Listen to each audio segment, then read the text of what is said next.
മിക്കയിടത്തുള്ള ഒരവസ്ഥയാണ് കേട്ടോ ഇത്. ഒന്നെങ്കിൽ വെയിലില്ലെങ്കിൽ മഴ. എപ്പോഴാണ് മഴ വരുന്നതെന്ന് അറിയാൻ ഒക്കത്തില്ല കേട്ടോ. അപ്പോൾ എനിക്കൊന്ന് പുറത്ത് പോകേണ്ട ആവശ്യമുണ്ടായിരുന്നു. അങ്ങനെ പുറത്ത് പോയിട്ട് പിന്നെ രാത്രിയിൽ ഇക്ക വന്നപ്പോഴത്തേനും പിന്നെയും പുറത്ത് പോകേണ്ട ഒരു ആവശ്യം ഉണ്ടായിരുന്നു കേട്ടോ. അപ്പോൾ നേരെ പോയത് ATM കേട്ടോ ആദ്യം പോയത്. ഇച്ചൂസിനെ അജുവിനെയും കൊണ്ടുവന്നിട്ടില്ലായിരുന്നു. അതും ഞാൻ ഇക്കായും മാത്രമാണ് കേട്ടോ പോയത്. അവിടെ ചെന്നപ്പോഴത്തേനും ഒടുക്കത്തെ ക്യൂ.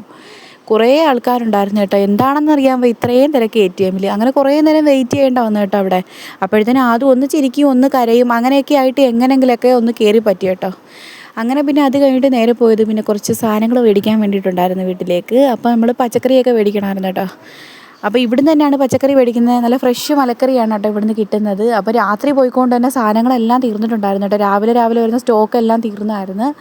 കടയടയ്ക്കുന്ന സമയത്താണ് കേട്ടോ ഞങ്ങൾ പോയിട്ടുണ്ടായിരുന്നത്. പിന്നെ അവിടുന്ന് കുറച്ച് പച്ചക്കറിയൊക്കെ മേടിച്ചിട്ട് ഇച്ചൂസിനും അജുവിനും പിന്നെ കുറച്ച് ബേക്കറിയും പിന്നെ പഴമൊക്കെ വാങ്ങണമായിരുന്നു. അതൊക്കെ മേടിച്ചിട്ട് വീട്ടിൽ പോയി. അപ്പോൾ വീഡിയോസ് ഇഷ്ടപ്പെട്ടെങ്കിൽ ചാനലൊന്ന് സബ്സ്ക്രൈബ് ചെയ്തേക്കണം. അതേപോലെ തന്നെ ലൈക്ക് അടിച്ചേക്കണേ.